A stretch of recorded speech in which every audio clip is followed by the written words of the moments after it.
Breaking news আজ দুপুর ২টায় যমুনায় বসবে একনেক সভা পে স্কেল চূড়ান্ত প্রজ্ঞাপন বিকেল ৪টায়। তো দর্শক, নবম পে স্কেলের আজকের সবচেয়ে বড় নিউজটি শেষ পর্যন্ত দেখুন এবং শুরুতেই চ্যানেলটি সাবস্ক্রাইব করে রাখুন পরবর্তীতে নবম পে স্কেলের সকল আপডেট সবার আগে পেতে। তো দর্শক, দীর্ঘ প্রতীক্ষার অবসান ঘটতে যাচ্ছে আজই। সরকারি কর্মকর্তা কর্মচারীদের বহুল আলোচিত নতুন পে স্কেল ইস্যুতে চূড়ান্ত সিদ্ধান্ত নিতে আজ দুপুর ২টায় যমুনায় বসছে একনেক সভা। প্রশাসনের নির্ভরযোগ্য একাধিক সূত্র জানিয়েছে, এই সভায় পে স্কেল সংক্রান্ত সব জটিলতা ও আপত্তি নিষ্পত্তি করে বিকাল আনুমানিক ৪টার মধ্যেই চূড়ান্ত প্রজ্ঞাপন জারি করা হতে পারে। ফলে আজকের দিনটি সরকারি চাকরিজীবীদের জন্য ঐতিহাসিক ও অত্যন্ত তাৎপর্যপূর্ণ হিসেবে বিবেচিত হচ্ছে। নতুন বেতন কাঠামো নিয়ে গত কয়েক মাস ধরেই দেশের প্রশাসনিক অঙ্গনে অস্থিরতা, আলোচনা ও চাপ ক্রমশ বেড়ে চলছিল। বেতন কমিশনের রিপোর্ট জমা দেওয়ার পর থেকেই কখন গ্যাজেট হবে, কবে কার্যকর হবে এ প্রশ্নে সরকারি কর্মচারীদের মধ্যে তৈরি হয় ব্যাপক অনিশ্চয়তা।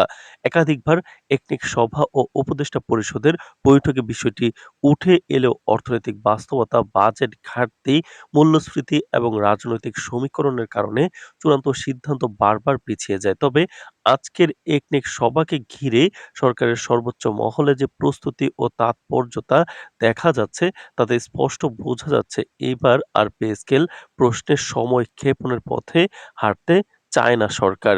সংশ্লিষ্ট সূত্রগুলো জানায়, আজকের সভায় পে স্কেল বাস্তবায়নের আর্থিক প্রভাব নিয়ে বিস্তৃত আলোচনা হবে। বিশেষ করে নতুন বেতন কাঠামো চালু হলে বার্ষিক রাজস্ব ব্যয় কতটা বাড়বে, বাজেট ব্যবস্থাপনায় কি ধরনের চাপ তৈরি হবে এবং তা সামাল দিতে কি বিকল্প পরিকল্পনা নেওয়া হতে পারে, এসব বিষয় গুরুত্বের সঙ্গে আলোচনা বিবেচনা রয়েছে।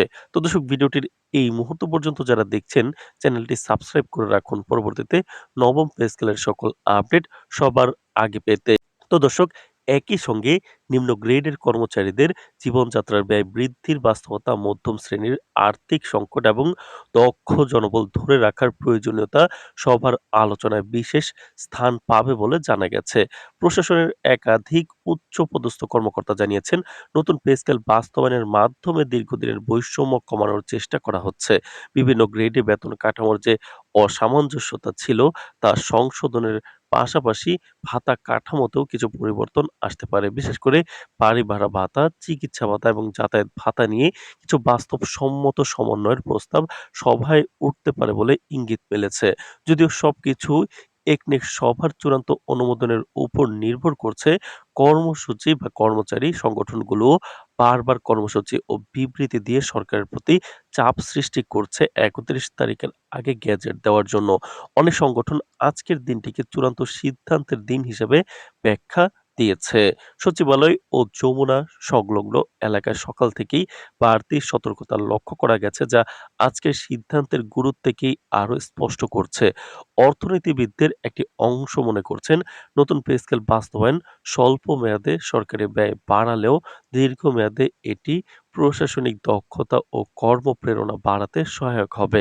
তবে আরেকটি অংশ আশঙ্কা প্রকাশ করে বলছেন, সঠিকভাবে ব্যয় ব্যবস্থাপনা না হলে মূল্যস্ফীতির উপর এর নেতিবাচক প্রভাব পড়তে পারে। এসব ভিন্নমত ও বিতর্কের মধ্যেই সরকার আজ চূড়ান্ত পথে হাঁটতে যাচ্ছে বলে ধারণা করা হচ্ছে। তো দর্শক, ভিডিওটির এই মুহূর্ত পর্যন্ত যারা দেখছেন, চ্যানেলটি সাবস্ক্রাইব করে রাখুন পরবর্তীতে নবম পে স্কেলের সকল আপডেট সবার আগে পেতে। তো দর্শক, সবকিছু ঠিক থাকলে আজ দুপুর ২টায় একনেক সভা শেষে বিকেল ৪টার মধ্যেই নতুন পে স্কেলের চূড়ান্ত প্রজ্ঞাপন জারি হতে পারে। সেই প্রজ্ঞাপন প্রকাশের সঙ্গে সঙ্গেই সরকারি কর্মকর্তা কর্মচারীদের দীর্ঘ অপেক্ষার অবসান ঘটবে এবং নতুন বেতন কাঠামোর বাস্তবায়নের আনুষ্ঠানিক যাত্রা শুরু হবে। ফলে আজকের দিনটি শুধু একটি প্রশাসনিক সিদ্ধান্ত নয়, বরং সরকারের অর্থনৈতিক নীতি, রাজনৈতিক অঙ্গীকার ও কর্মচারীদের ভবিষ্যৎ নিরাপত্তার ক্ষেত্রে একটি গুরুত্বপূর্ণ মাইলফলক হয়ে থাকবে।